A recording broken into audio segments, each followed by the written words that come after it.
Et bienvenue, c'est une émission consacrée au handicap que nous vous proposons, ou plutôt aux jeunes en situation de handicap, des jeunes qui voudraient s'insérer mieux dans la vie et faire des études supérieures, le cas échéant. On le sait, les jeunes handicapés ne sont pas assez nombreux à s'engager dans les études supérieures. Alors, pour parler de ce sujet, je reçois aujourd'hui celui qui depuis longtemps s'engage justement aux côtés des jeunes en situation de handicap pour qu'ils fassent des études et pour qu'ils s'insèrent mieux, et puis qui sensibilise aussi toutes les entreprises pour qu'elles s'engagent aux côtés de tout l'écosystème du handicap, et notamment des jeunes, pour qu'ils s'insèrent mieux. J'ai la chance, le plaisir, le privilège d'avoir à mes côtés Christian Grappin. Vous êtes directeur de l'association Tremplin. Bonjour Gilbert. Alors, l'association Tremplin, en quelques mots, ça existe depuis quand ?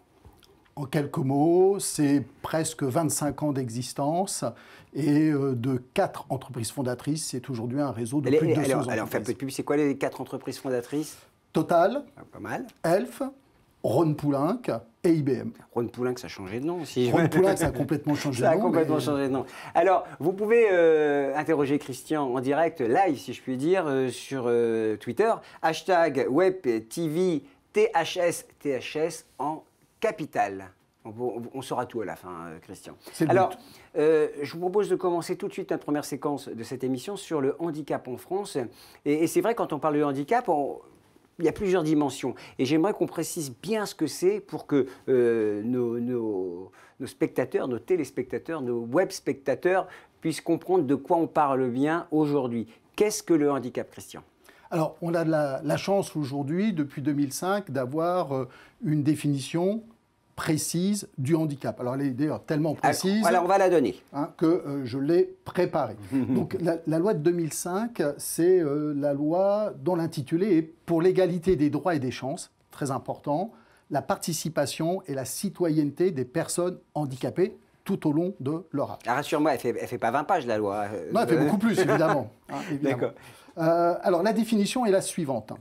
Constitue un handicap, donc au sens de la présente loi, toute limitation d'activité ou restriction de participation à la vie en société subie dans son environnement par une personne en raison d'une altération substantielle, durable, c'est important, ou définitive d'une ou plusieurs fonctions physiques, sensorielles, mentales, cognitives ou psychiques, d'un polyhandicap ou d'un trouble de santé invalidant. Bon, il y a une interro à la fin, donc j'espère que vous avez tout bien retenu. Alors, moi, quand j'imagine le handicap, je vois naturellement, et je pense que tout le monde imagine le handicap sur son fauteuil roulant, le handicapé sur son fauteuil roulant. Mais c'est pas que ça, en réalité. C'est l'emblème. C'est l'emblème. Les places réservées pour des personnes handicapées sont logotées avec un fauteuil. Mais en fin de compte, les personnes en fauteuil roulant, ça représente 2 à 3% de l'ensemble des personnes qui sont handicapées. Ah oui, d'accord. Et il y a des stats un peu, comment dirais-je, il y a plus de personnes en fauteuil roulant, plus d'aveugles, ou c'est très, très varié, c'est extrêmement varié? Alors oui, l'INSEE a fait il y a déjà quelques années une étude sur la population des 15-64 ans qui était en situation de handicap, et la majorité, à peu près 14%, ont un handicap moteur, mais attention, handicap moteur, ça peut être les membres inférieurs, les membres supérieurs, on n'est pas forcément en fauteuil, on est limité dans sa motricité. Il y a environ 12%, c'est une déficience sensorielle, donc auditive, la vue, mais également le goût aussi. Il y a des gens qui perdent le goût, qui perdent aussi l'odorat. Il y a à peu près 10% des personnes qui ont justement des troubles de santé invalidants, donc ce sont des maladies. On peut parler du diabète, on peut parler de la sclérose en plaques. On aura l'occasion d'y revenir aussi. Et puis, il y a les troubles intellectuels, mentaux, qui touchent à peu près 7% de la population. Alors, la France, je ne sais pas si elle se distingue d'ailleurs, mais la France a imposé aux entreprises la fameuse obligation légale. Est-ce que c'est le bon terme? Il y a une obligation légale de recruter des handicapés au sein des entreprises. Oui, alors effectivement, quand on aborde le handicap en France, on ne peut pas s'empêcher de l'aborder par la voie légale. Je vais lancer un petit slide pour montrer quelques chiffres d'ailleurs. Regardez-moi ça. C'est pas celui-là, c'est l'autre. Voilà, je l'ai. Le handicap en France, je crois que c'est très intéressant. Donc le handicap en France, au sens légal, ça démarre en 1987 avec l'obligation qu'ont les employeurs de 20 salariés et plus d'avoir 6% de leur effectif en travailleurs handicapés. Reconnus handicapés. Donc ça, c'est vraiment un point fort. Donc il y a 100 000 entreprises à peu près en France qui sont obligées de recruter des handicapés, selon les chiffres et les statistiques. Exactement. D'accord. Alors, il y a eu après la loi de 2005 qui a conforté cette obligation légale, mais qui a aussi, on en parlera tout à l'heure, obligé la partie éducation nationale et enseignement supérieur. C'est important par rapport à notre thème. Bien sûr. Donc nous y reviendrons. Nous y reviendrons. Laissez-moi faire mon métier d'animateur, Christian.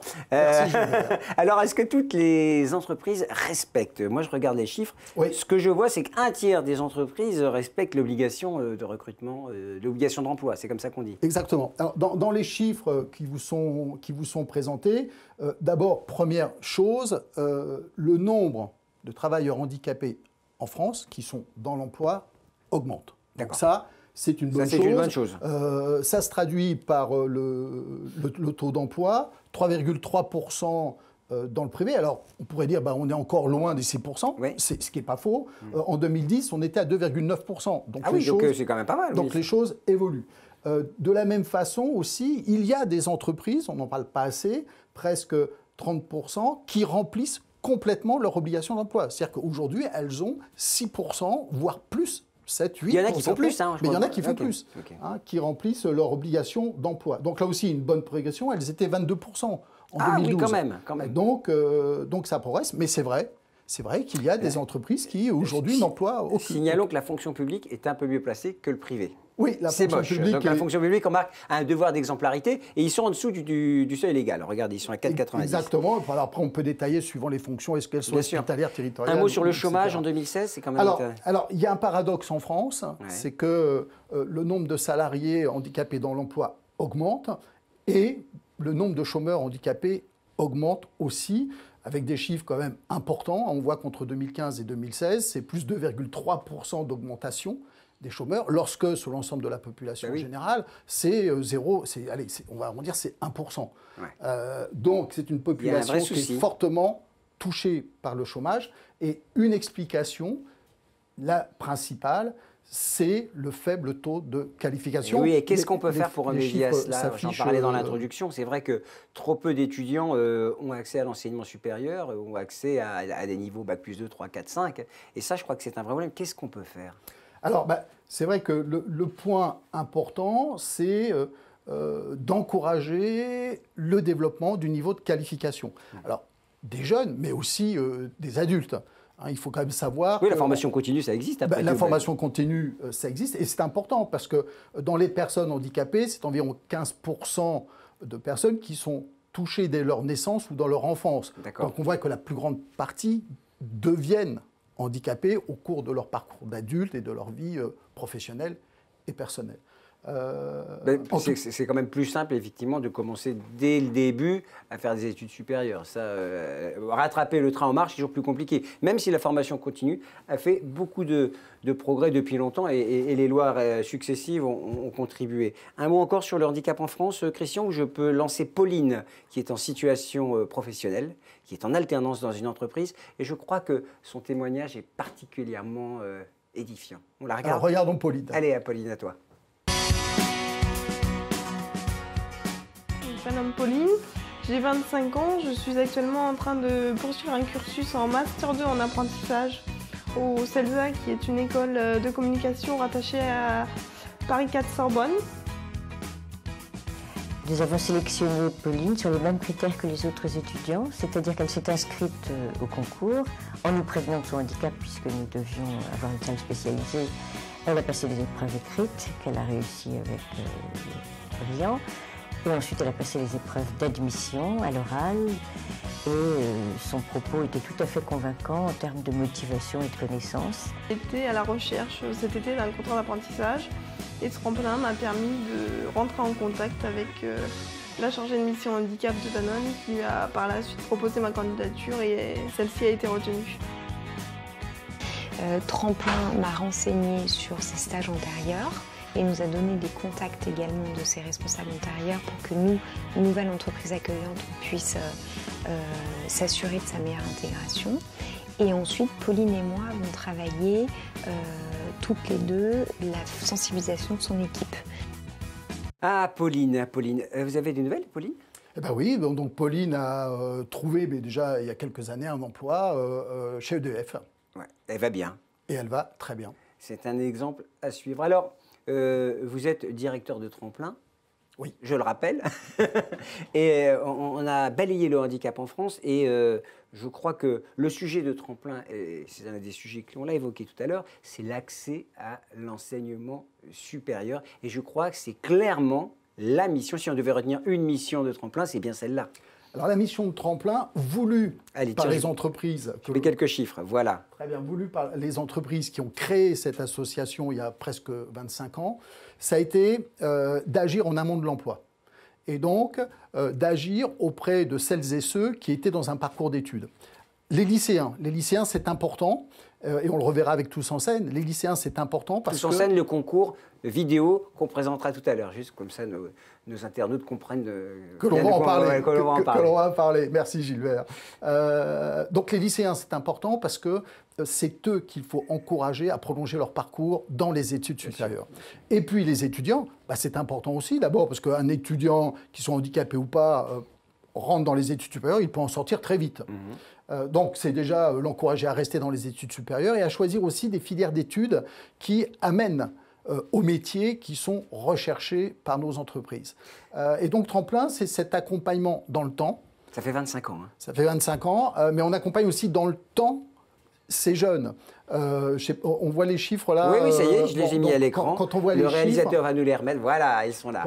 Merci. Donc quand on regarde les chiffres, eh bien, on voit les jeunes qu'on accompagne, 15% de jeunes qui sont au niveau bac. Hein, alors, c'est des bacs généraux, technologiques ou professionnels. Et c'est important de s'intéresser aux jeunes qui font des bacs professionnels, puisque en France, un jeune handicapé est plus que l'ensemble des jeunes orientés dans les filières professionnelles. 55% d'entre eux sont orientés dans les filières professionnelles. Et c'est bien ou c'est pas bien? Parce que de la façon dont vous le dites, on manque de techniciens, donc on pourrait considérer après tout que c'est bien. Alors, Gilbert, c'est une bonne intervention, sauf qu'on connaît la situation française par rapport au bac pro, c'est que les bacs pro accèdent très peu au BTS. Oui, c'est vrai. Donc, un jeune qui est en situation de handicap, qui est plus que n'importe quel autre jeune orienté dans les filières professionnelles, va lui aussi être doublement pénalisé. Il est doublement pénalisé. Donc, peut-être là qu'il faut se tourner vers Alors, les statistiques quand même sont intéressantes. Parmi ceux que vous accompagnez, donc il faut les prendre en main. Il y en a quand même que vous accompagnez et ça marche, quoi. C'est ce que vous êtes en train de... Alors, c'est l'objet de Tremplin. L'objet de Tremplin, c'est, dans son accompagnement individuel et dans le temps, de contribuer au développement du niveau de qualification de ces jeunes. Et on y arrive pas trop mal. L'équipe de Tremplin y arrive pas trop mal. On se défend, comme on dit. Hein, on se défend parce qu'on voit que parmi les jeunes qu'on accompagne aujourd'hui, il y a 30% de jeunes qui sont au niveau des bacs plus 4, plus 5. Et parmi ceux-là, le chiffre apparaît, 16% de ces jeunes qui aujourd'hui sont à un niveau bac plus 4, plus 5, 16% sont venus chez Tremplin au niveau d'un bac. Donc, ce travail d'accompagnement dans le temps fonctionne et porte ses fruits. Alors, et d'ailleurs, ils réussissent pas plus mal. Il y a aussi pas mal d'inhibitions chez les jeunes. Ils sont freinés, ils se freinent, ils s'auto-censurent quand il s'agit de s'engager à l'enseignement supérieur, puisqu'ils sont pas mal à réussir quand ils s'engagent une fois. C'est vrai, Gilbert, vous avez tout à fait raison. Ils s'auto-censurent, parfois accompagnés, hélas, de leurs parents, de leur environnement social, qui ne les encouragent pas à risquer. Le mot est important. Mais bien sûr. Hein, on l'entend aujourd'hui, on dit il faut que ces jeunes-là osent. Mais pourquoi devraient-ils oser? Ils devraient simplement faire des études comme tous les jeunes, comme leurs camarades valides, exactement.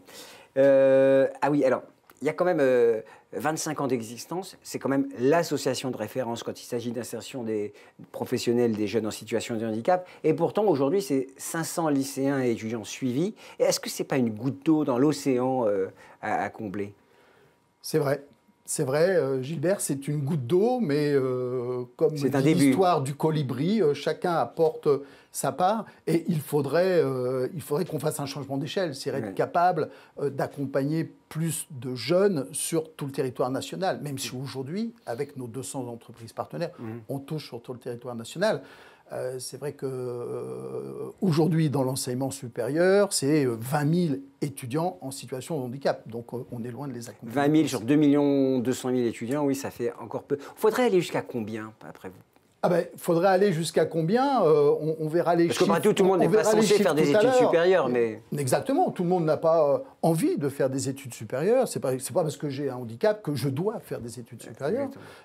Mais il faudrait, on verra les chiffres tout à l'heure, il faudrait se rapprocher de l'ensemble de la population des étudiants. Oui, c'est ça, qui est un parallèle. Aujourd'hui, il y a des ruptures entre le collège et le lycée, et il y a des ruptures entre le lycée et l'enseignement supérieur. Donc il faut y remédier, et en ce sens, les établissements d'enseignement supérieur œuvrent aussi pour essayer d'attirer vers eux ces jeunes-là. Oui, c'est vrai qu'on mène des initiatives pour la diversité dans les cités, dans les quartiers difficiles, et c'est vrai que cette action devrait être complétée par des actions, on parle des cordées, je pense aux cordées de la réussite par exemple, vous savez, qui pourraient aussi bien concerner des personnes en situation de handicap. C'est d'ailleurs l'objet du concours Tous en scène, dont on va parler tout à l'heure. C'est l'objet du concours Tous en scène, c'est que vous soyez des quartiers défavorisés, que vous soyez handicapé, pas handicapé, peu importe, on vous demande de vous engager. Dans Tous en scène, le tous est capital. Ouais.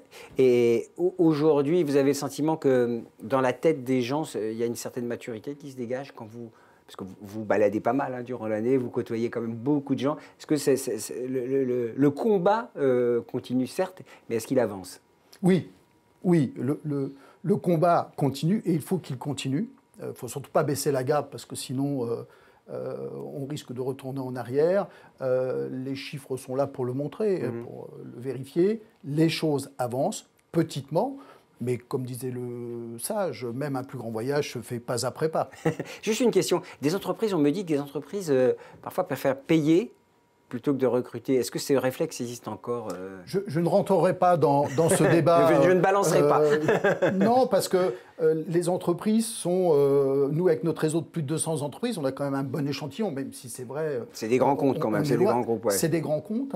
Mais en tout cas, il faut savoir que les entreprises, elles recherchent quoi? Elles recherchent des compétences.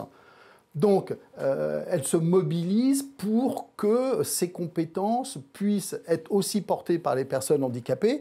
Et c'est vrai que parfois, c'est très, très, très difficile. Mais c'est pour ça qu'on existe. C'est aussi pour ça que les établissements d'enseignement supérieur se mobilisent.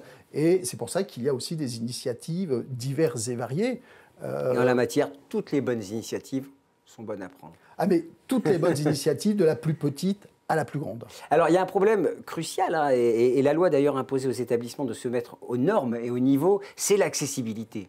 Quand même, moi je veux bien, si je suis en situation de handicap, m'engager, je vais faire une formation à l'université. Pour autant, c'est pas toujours facile d'y aller. Je crois que l'accessibilité est un sujet important. Alors, l'accessibilité est capitale. Juste précision, quand on parle d'accessibilité, même si le film que l'on va voir parle d'accessibilité... Ah, vous avez défloré mon petit teasing. Même si on parle d'accessibilité au bâtiment, il faut parler de l'accessibilité au savoir, à la connaissance, au support, aux examens, etc. etc.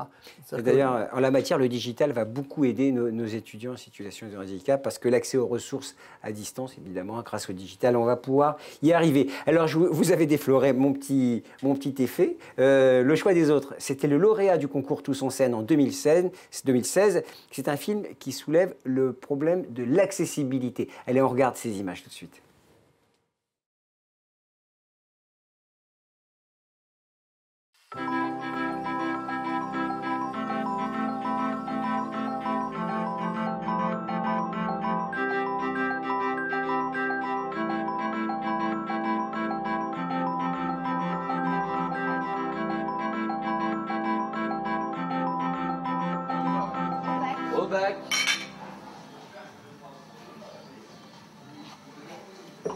Content que ça fini? Oh ouais, dans 2 semaines je suis en Norvège. Ah ouais, tu pars dans ton coin perdu? Oh mais non, je vais en Norvège pour peindre. Oh, j'adore la Norvège. D'ailleurs, tu pars où, Charles? Ah non, moi pas de vacances. C'est concours, concours et concours. Bah quoi? Mais c'est bon, c'est officiel, je suis admise à l'école du Louvre. Sérieux? Félicitations, fais voir. Attends, je le lis à voix haute. Alors, mademoiselle Savidan-Alix, suite à votre candidature, nous vous donnons rendez-vous le 28 août afin de vous installer dans votre chambre au 4e étage du bâtiment B. Ça, c'était dans mes projets. Enfin bon, 4e étage, la question se pose pas. Et toi, Mathilde, c'était pas quelque chose qui te tentait? Oui, ça a été un projet, mais j'ai renoncé. D'accord. Et toi, Franck, ton projet de STAPS, ça avance? On dit STAPS, Mais oui, ça avance et j'ai hâte d'être autonome et de prendre mon appartement. D'accord, bah du coup tu vas faire du sport toute la journée quoi. Non, il y a aussi des cours théoriques comme... Ça m'aurait bien plu, mais bon, je me suis renseignée et comme ils m'ont dit, ils n'ont rien pour moi. Et toi Charles, t'en es où dans tes concours? Bah moi j'ai postulé aux plus grandes écoles, Polytechnique, Centrale, je rêve des grands amphis, des beaux bâtiments parisiens. C'est un peu comme on voit dans les films. Pas d'accès dans les amphis? Bon bah, toujours pas pour moi. Et toi Mathilde, avec tes super résultats, tu dois avoir le choix.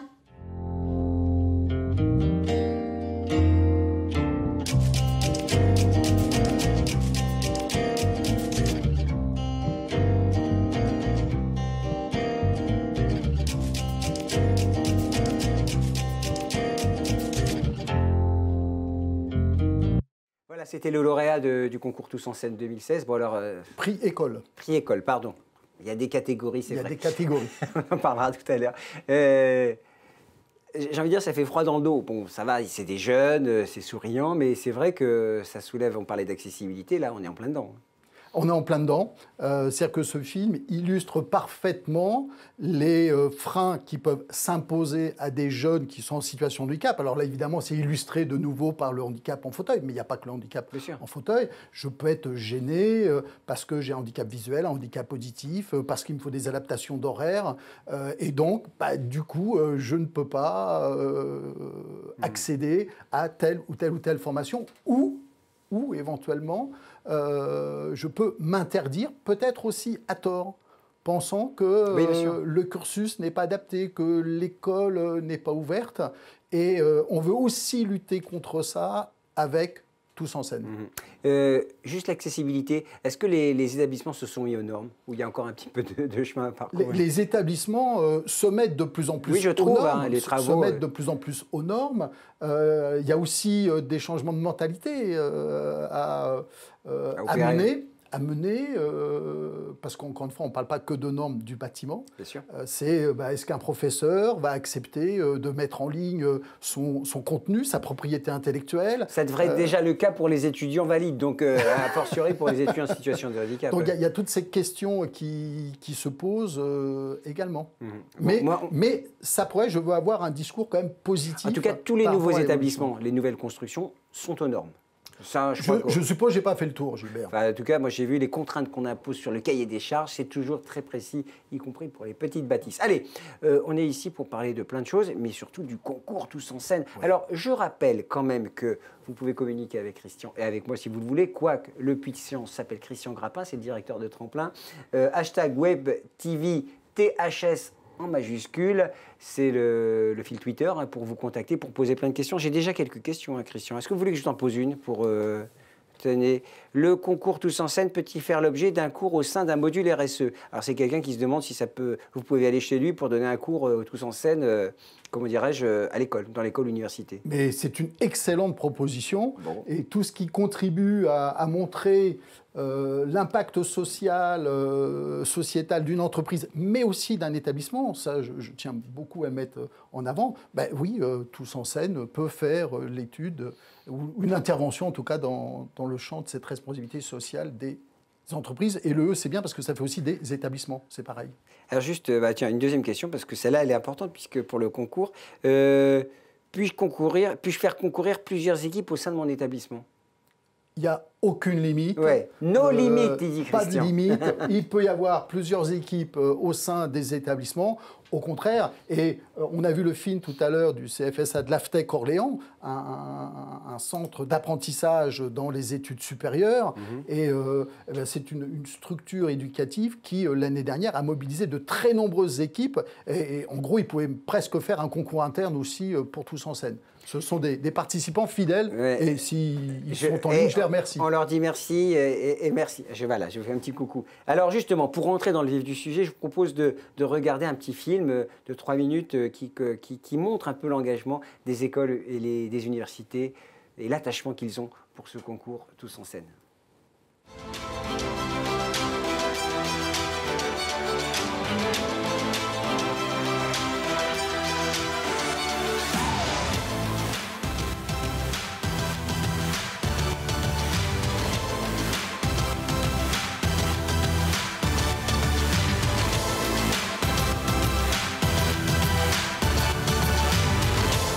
Le concours Tous en scène, c'est très simple, c'est la mobilisation de tous au sein des établissements post-bac. L'objectif, c'est de réaliser un court-métrage qui met en scène le handicap. C'est dans le cadre de ce travail des étudiants en BTS que nous avons mis en place un partenariat avec l'association Tremplin, Tous en scène. Je suis la réalisatrice du film Le Musée qui a gagné donc le prix de la meilleure vidéo dans la catégorie culture. Je trouve que c'est un beau prix. J'ai apprécié la façon dont les étudiants se sont investis dans les projets. Ce qu'on dit à travers ce film, c'est que le véritable handicap, c'est pas d'être sourd, d'être aveugle, d'être muet ou quoi que ce soit. Le véritable handicap, c'est de pas avoir de curiosité.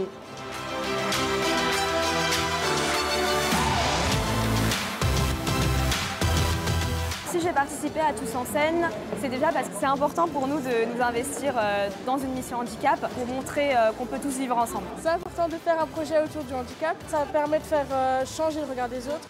Pour moi, ce concours Tous en scène est une très belle opération puisqu'elle permet à des étudiants de toutes les écoles de travailler sur un projet. D'ailleurs, je trouve que notre vidéo était très belle et pleine d'espoir. Grâce à cette vidéo, justement, on a pu sensibiliser tout un campus et je pense que c'est ce travail justement interne dans un établissement qui fait qu'on diffuse un message sur notre société en général. Ça nous concerne nous, ça nous touche nous élèves ingénieurs mais également les étudiants ou les lycéens puisque dans notre futur nous serons confrontés au handicap. C'est une très belle mobilisation. La situation de handicap n'est pas liée à la personne handicapée mais bien à son environnement.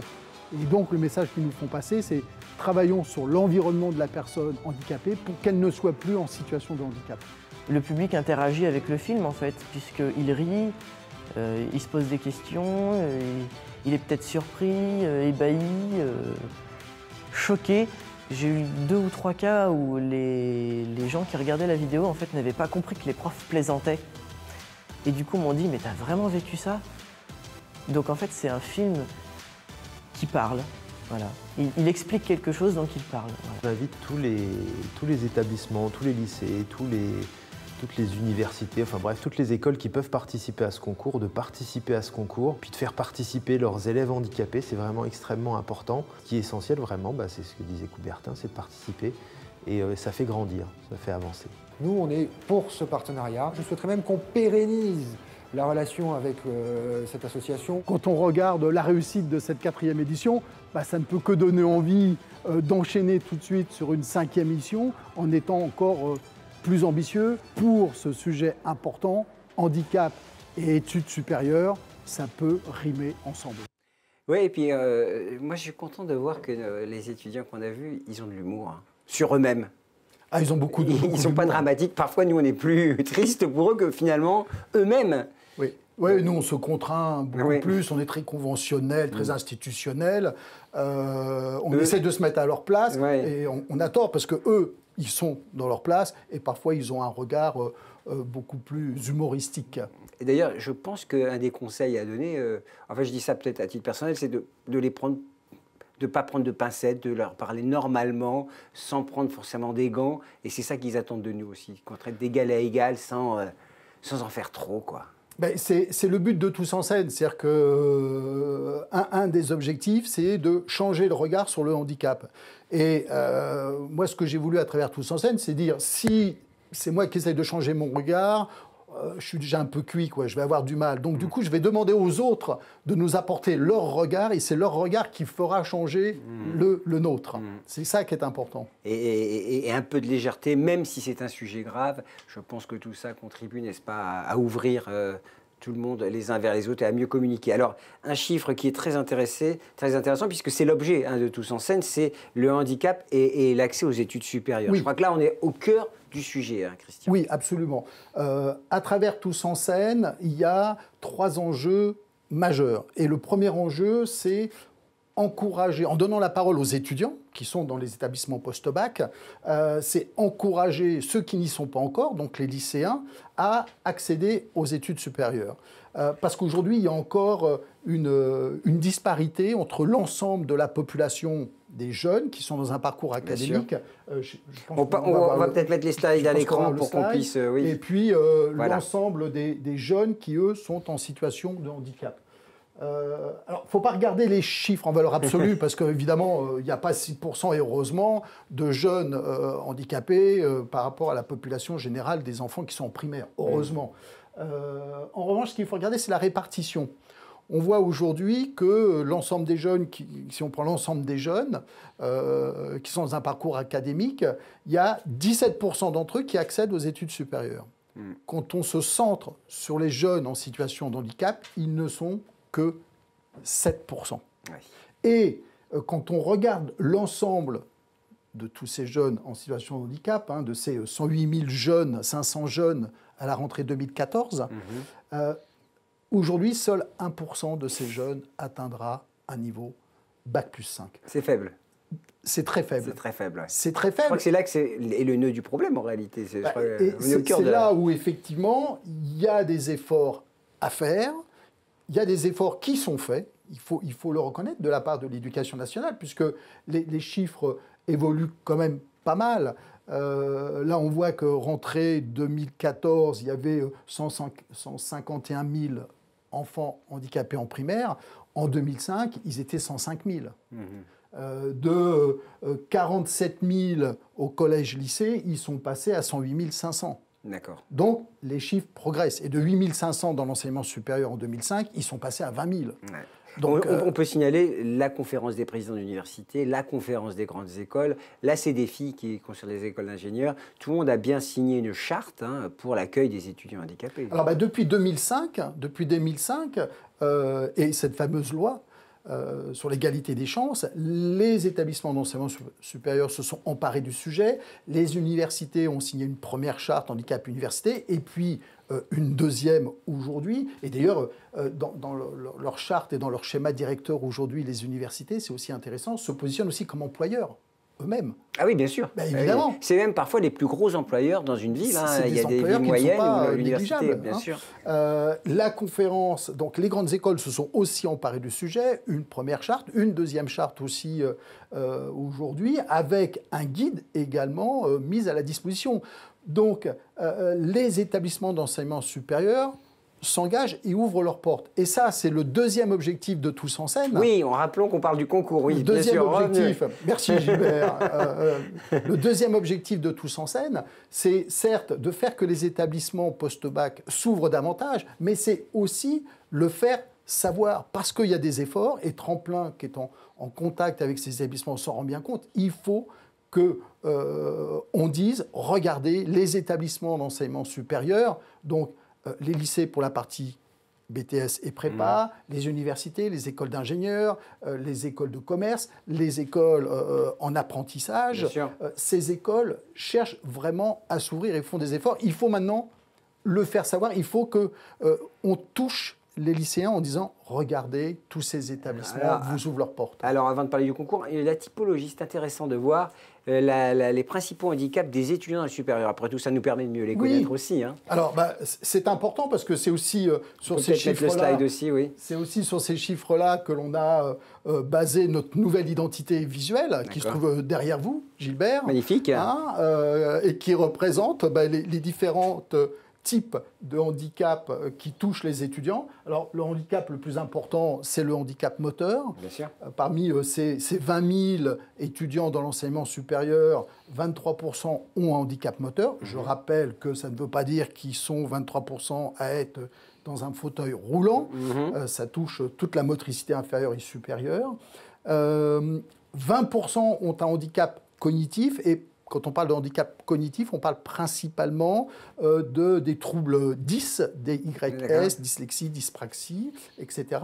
12,5% ont un handicap psychique, 7% handicap visuel, 5% handicap auditif et 12,5% des handicaps de troubles de santé. On n'en parlait pas assez. On a voulu là aussi symboliquement les mettre à l'affiche parce que c'est des troubles importants qui peuvent pénaliser les jeunes dans leurs études, des scléroses en plaques, des troubles digestifs, cardiaques, etc., rénaux. Donc c'est vraiment important parce que c'est des jeunes qui parfois demandent des adaptations plus en termes de temps. de répartition d'études. Ils vont faire une année en deux, et donc ça aussi c'est important. Une petite aparté. Juste, est-ce que là encore, il y a des étudiants qui se cachent? Vous savez, on parle des handicaps psychiques. Beaucoup n'en parlent pas parce que justement, faut pas en parler. Est-ce que ça pose, dans la vie professionnelle, ça existe notamment? Est-ce que c'est aussi le cas chez les étudiants? Mais on trouve exactement la même posture dans les études que dans la vie professionnelle. Pourquoi? C'est toujours un être humain. Et donc, que l'on soit dans un milieu professionnel ou dans un milieu académique, si on peut éviter d'être stigmatisé en affichant ou en annonçant son handicap, si on peut l'éviter, on va l'éviter, bien évidemment. Oui. Alors, Tous en scène, on rappelle le concours, parce que là, on était sur des chiffres un peu, j'allais dire, qui font froid dans le dos, mais non, qui donnent des informations. C'est la réalité, c'est la réalité, et il faut le dire.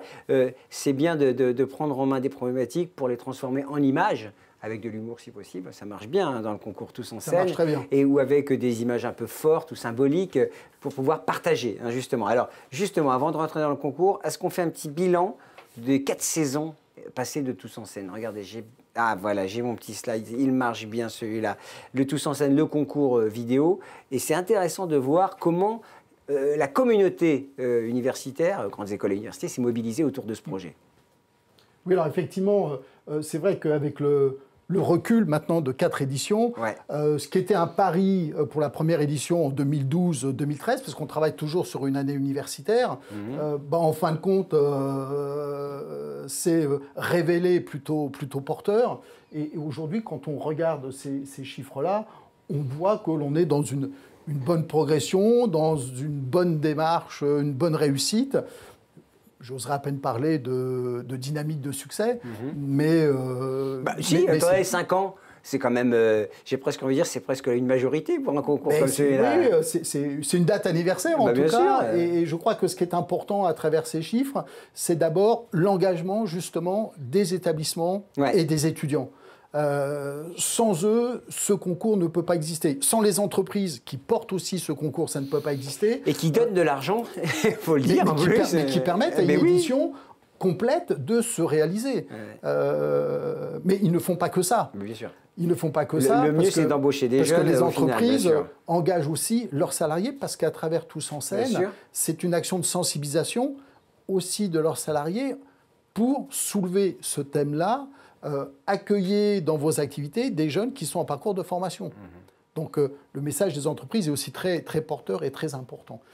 Donc c'est vrai que quand on voit presque 500 étudiants handicapés et non handicapés, encore une fois, c'est Tous en scène, bien sûr, qui se sont engagés, c'est plus de 200 établissements aussi votants, c'est presque 800 établissements touchés qui ont relayé.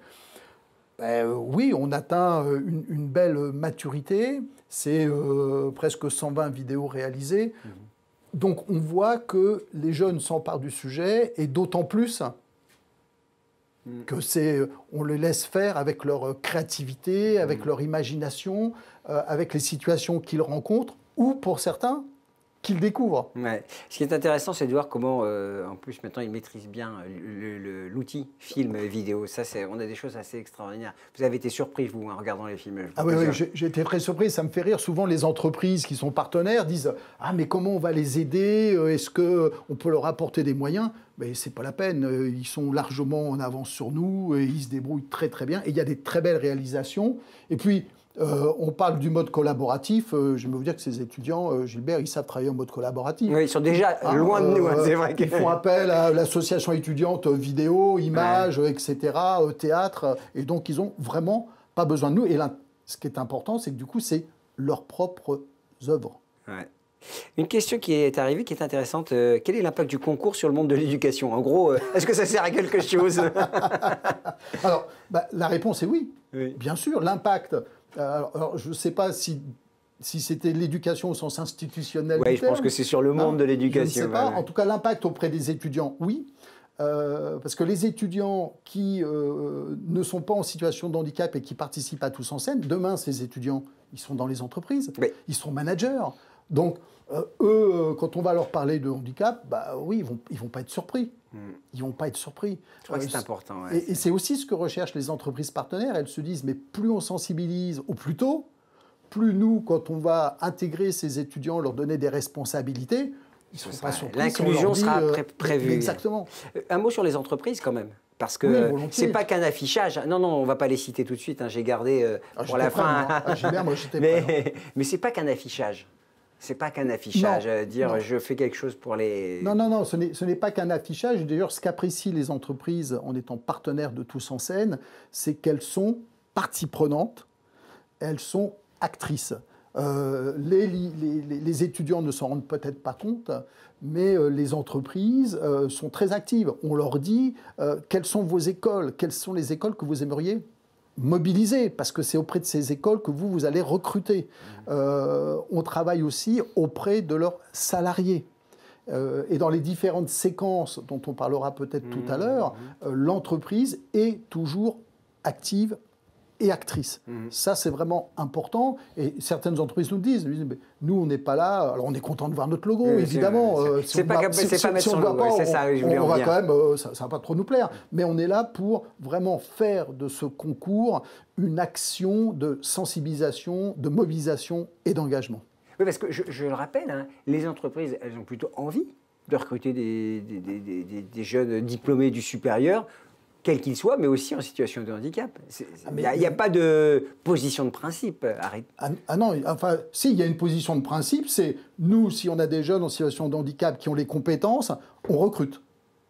Elle est là, la position de principe.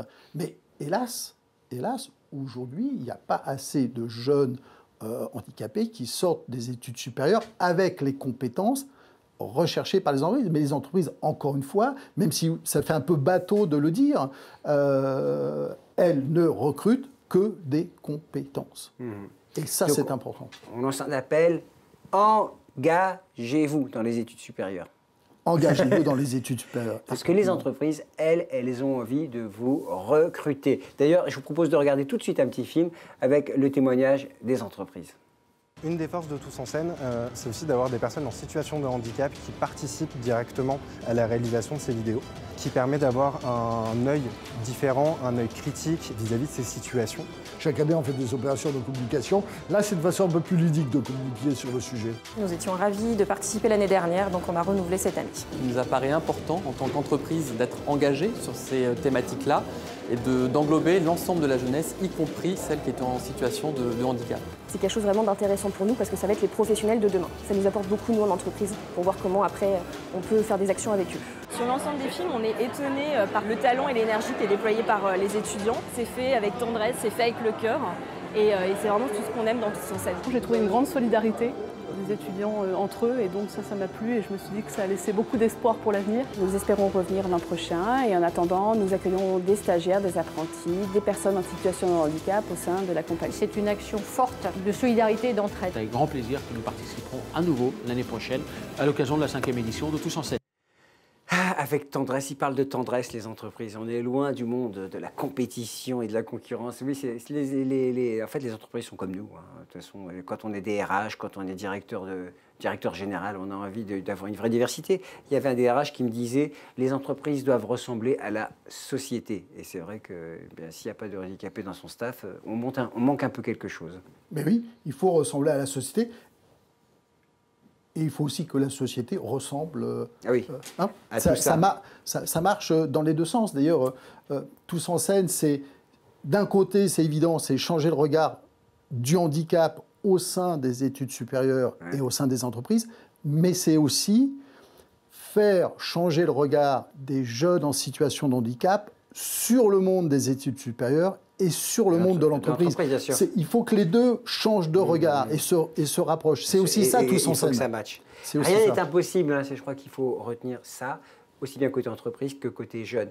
Et on aimerait tellement que beaucoup plus de jeunes suivent des études supérieures, des jeunes en situation de handicap, puisqu'on sait qu'en France, beaucoup de jeunes s'engagent dans l'enseignement supérieur. C'est d'ailleurs une des réussites de notre société. Alors, passons aux entreprises, si vous êtes d'accord. On va les citer parce que sans elles, le concours Tous en Scène est plus compliqué à monter. Et grâce à elles, ce concours va encore plus loin. C'est la 5e édition. Alors, je vous propose de présenter les 5 premiers historiques, si je peux dire. Ils reviennent en saison 5, les partenaires. Alors, voilà, ils sont là. C'est plus que 5, Gilbert. Eh ben moi, la saison 5, et ils sont même 7. Je ne sais plus compter. Mais oui, je ne sais plus compter. En fait, ils reviennent pour la saison 5, mais ils sont 7. Ils sont 7. Ils sont 7. Alors moi, je les ai. Alors, on les a entendus d'ailleurs. Bien sûr, on en a entendu beaucoup dans le film. Il y en a qui reviennent de nouveau vers nous. Aegis, EDF, Generali. Il y a Dentsu qui revient pour la 3e année. EDF aussi. Generali, c'est la 2e année. Ipsen, 3e année. Nokia, c'est la 3e année. Alors avant, c'était Alcatel-Lucent. Bien sûr. Sopiquet, 2e année. Et puis SPI, 2e année. Donc ce qui est intéressant, c'est que... Et la pub avec Aegis est présent, et les agences. Il y a toutes les activités, il y a des grandes, hein, il y a des mastodontes en France, il y a des mastodontes à l'international, et puis il y a des entreprises plus modestes. Hein, on peut dire welcome aux nouveaux, voilà, les nouveaux. Plus modeste, Canal+, Elis, oui, Safran. Non, ça c'est les nouveaux. Hein, alors ça c'est les nouveaux. Alors on est très heureux, des nouveaux. Aussi bien le domaine de l'ingénierie et du conseil en haute technologie avec ACA, que la partie textile et équipement d'hygiène avec Elis. Donc on est bien dans 2 mondes différents. On retrouve le monde de l'assurance mutualiste avec Covea. Alors Covea, c'est récent, hein, mais c'est le regroupement GMF, MAF et puis MMA. HP, on ne présente plus HP. Je ne le fais pas du tout dans l'ordre. Hein. Non, mais Canal+, ils n'ont pas dit Canal+, c'est quand même le truc hyper symbolique quand même. Canal+, on est ravis de les avoir, parce que Canal+, c'est la télé, mais c'est aussi le cinéma. Bien sûr. Donc Canal+, dans un concours comme celui de Tous en scène, c'est quand même... Il y aura peut-être des pros qui vont venir nous aider dans les jurys. Alors je voudrais continuer quand même sur les autres. Attendez, il y en a, et ils soutiennent aussi, il y en a qui soutiennent. Mais d'abord pour les entreprises. Alors je reviens, d'accord. Mais je vais trop vite. Hein. Mais oui, on m'a confié il faut que je vous dise, on m'a confié le buzzer là pour changer les slides, et ben voilà, je fais ce que je peux. Et ça c'est dangereux, il ne faut pas vous le confier, Gilbert. Quelques mots aussi sur Excel, parce qu'il y a des entreprises qui sont moins connues du grand public. Hein, dans le B2B, c'est très connu, mais c'est vrai que dans exactement. Sodicam, également moins connu, parce qu'ils sont dans le groupe Renault, c'est tout ce qui est après-vente. Et donc, leurs clients, c'est les concessionnaires, les garagistes, etc. Et puis je finirai avec 2 très beaux groupes qui nous rejoignent, très beaux groupes industriels, Safran et Saint-Gobain. Saint-Gobain, c'est quand même 351 années d'histoire, ça a démarré avec Louis XIV. Donc on est plutôt heureux d'avoir le groupe Saint-Gobain avec nous. Et est-ce que, alors vous parliez de taille critique, pour autant j'ai quand même l'impression que ce sont des très très grands groupes. Hein, quand même. Il faut avoir une action, une ambition politique à grande échelle pour mener quelque chose dans le domaine des grands groupes, oui, il y en a qui font plusieurs milliers, quand même, dizaines je veux bien de milliers les repasser si vous voulez, mais oui quand même, ils sont gros. Et mondial. Oui, il y en a, c'est 77 000 collaborateurs. EDF, c'est pas une paille hein, quand même. EDF, c'est pas une paille. Mais si je prends Sopiquet, Sopiquet, c'est très forte notoriété. Très belle notoriété, avec sa propre flotte de pêche au passage. Hein, ben oui. Oui, c'est vrai que c'est l'objet de la pub d'ailleurs. Les marins pêcheurs, ils ont leur propre flotte de pêche. Sodicam, certes, c'est au sein du groupe Renault, mais c'est 420 personnes, beaucoup de commerciaux. Donc c'est aussi ça, c'est des grands groupes, beaucoup de grands groupes, Gilbert, vous avez raison, qui sont engagés, qui ont une politique forte depuis des années. C'est aussi des entreprises plus modestes qui sont aussi engagées et qui, à travers Tous en scène, peuvent justement exprimer très concrètement leur engagement. Est-ce qu'elles font un peu de sourcing grâce à vous ? Parce qu'après tout, ce serait l'occasion pour elles de dire, tiens, ils vont nous servir sur un plateau les meilleurs étudiants qui sont en situation de handicap et qui sont engagés dans les études supérieures. Alors, certaines sont effectivement... Est-ce que vous faites office de chasseur de tête ? Certaines sont partenaires de tremplin. En tant qu'entreprise membre et contribuant au développement du niveau de qualification des jeunes que nous accompagnons. Mais oui, mais toutes ces entreprises sont à la recherche de talents. Que ces talents viennent par tremplin ou directement par les écoles, parce que c'est aussi des groupes qui ont des relations écoles très affirmées. C'est des entreprises, toutes ces entreprises sont à la recherche de talents, handicapés comme pas handicapés, mais elles recherchent d'abord des talents. Est-ce qu'on lance un appel ? Vous êtes des RH et vous voulez vous engager en faveur des personnes en situation de handicap et plus précisément des étudiants et de leur insertion professionnelle. Eh bien voilà, Tremplin ou Tous en scène, le concours est pour vous. Mais c'est pour vous, absolument, c'est pour vous. Alors vous avez des questions, sans doute, j'en suis sûr. hashtag WebTVTHS en majuscule et Christian répondra immédiatement. Voilà. Et ça, c'est la séquence question. Il nous reste 9 minutes. Est-ce qu'on est bon, Gilbert? Est-ce qu'on est pas mal du tout? Est-ce qu'on a tout dit? Moi, il me semble qu'on a dit beaucoup de choses. J'espère qu'on a été très très clair. Mais si on l'a pas été assez, je pense que les questions vont arriver. Alors, la magie de l'Internet, je les ai ici, les questions, mon cher Christian. Alors, je vais vous les lire en live, hein, sans filer, si je puis dire. Le prix de la mobilisation est décerné à 3 établissements pour financer un projet en faveur du handicap. Dans ces établissements, est-il nécessaire de présenter un film en faveur du handicap pour gagner? Et que faut-il faire pour gagner? Ça, c'est la question, elle est simple. Oui, alors effectivement, on n'a pas parlé des 3 grandes séquences. Oui, c'est vrai. Oh là là, je rate. Voilà, c'est le moment. Alors, j'ai inventé une question. Quelles sont les 3 grandes séquences de Tous en scène? Très bonne question. Très bonne question, Gilbert. 3 grandes séquences. La première, qui est en train de se dérouler jusqu'à fin janvier, c'est la séquence de mobilisation des étudiants, des établissements pour réaliser un film. Notre objectif quantitatif, avoir un maximum de films. Parce que derrière, c'est ça qui va montrer qualitativement la mobilisation des jeunes et de leur la puissance du mouvement. En plus. Et la puissance du mouvement. Deuxième séquence, et ça va me permettre de répondre à la question sur le prix de la mobilisation. Deuxième séquence, c'est tous les films seront mis en ligne pour toucher le plus grand public possible et faire savoir que les établissements s'ouvrent au handicap. Et c'est là où on va générer des votes. Donc tout à chacun, dans les entreprises, les salariés vont voter et dans les établissements, on va inviter les établissements à mobiliser leur communauté administrative, académique et estudiantine à voter. Et pour récompenser les établissements qui ont généré le plus de votes, qu'ils aient eu ou non une vidéo déposée, pour répondre à la question, peu importe qu'il y ait eu des vidéos déposées ou pas, là c'est générer des votes.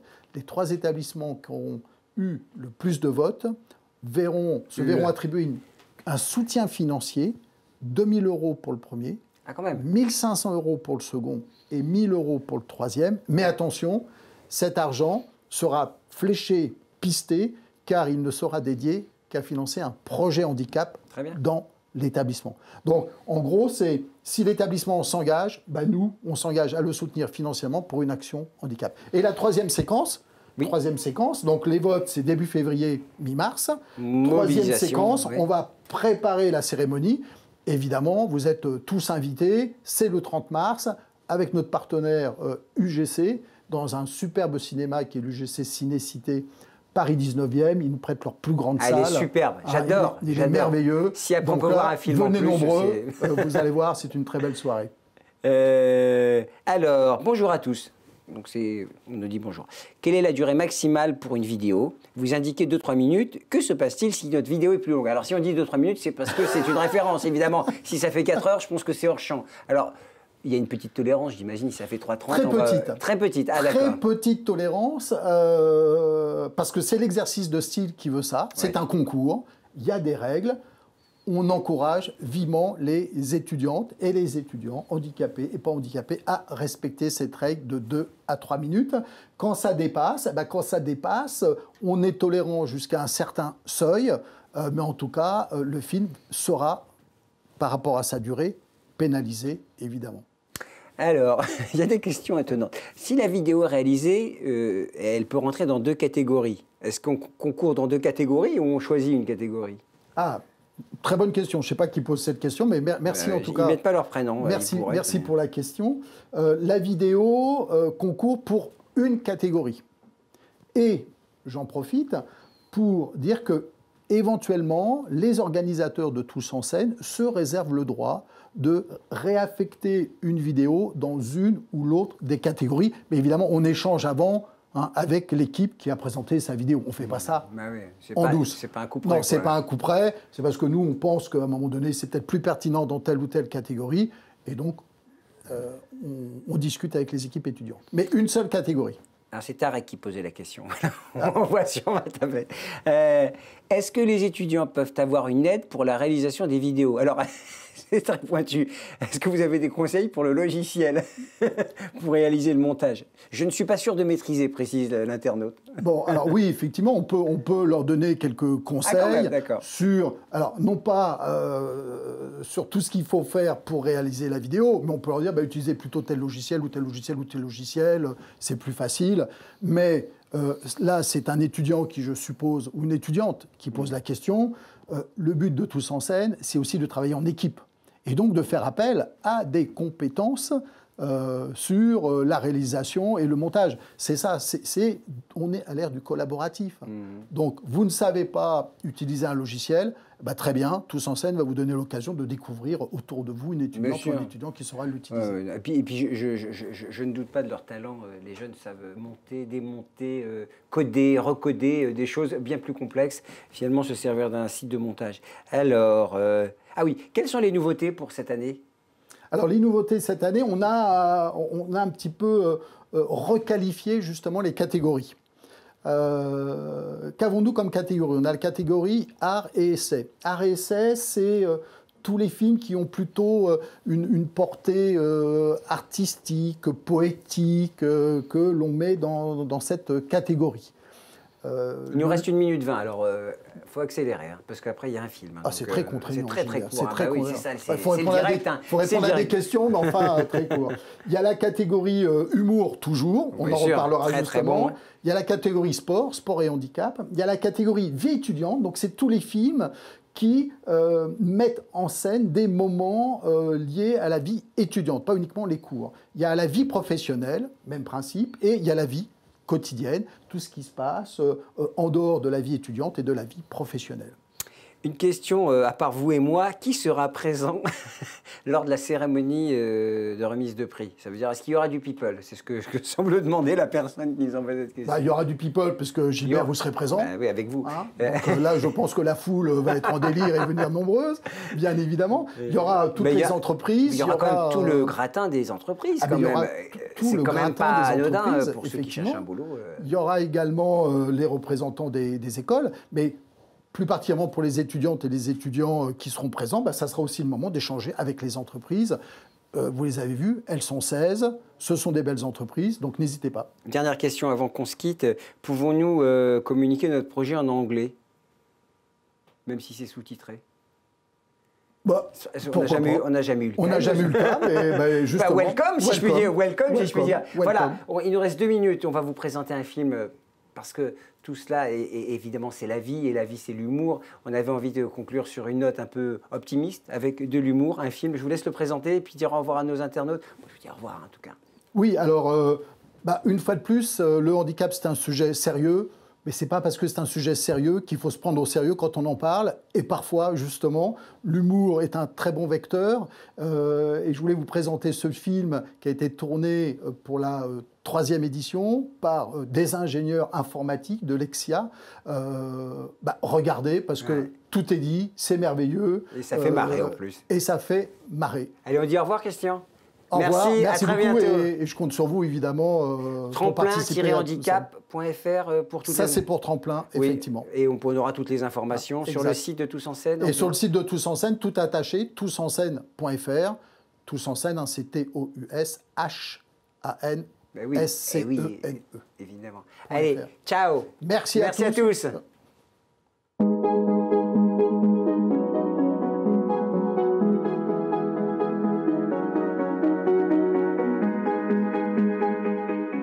Avant, j'étais handicapé.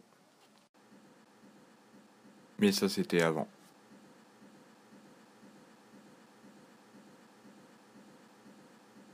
Tris, vous allez les aimer. Ça, c'est Quentin, mon handi. Quentin est travailleur. Quentin est gentil. Mais Quentin n'est vraiment pas pratique. Et puis j'ai découvert Tactique. 50 grammes de plastique pour faire de la place. Tactique, c'est petit, c'est léger, et c'est mieux qu'un handicapé.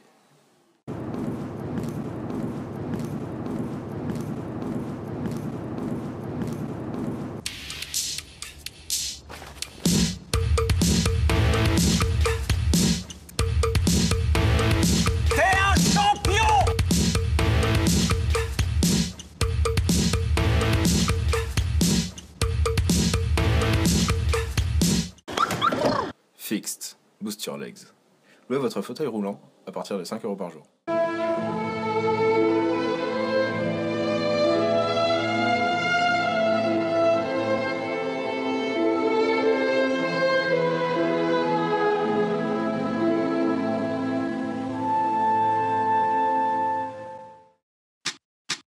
adopte un handicapé.com.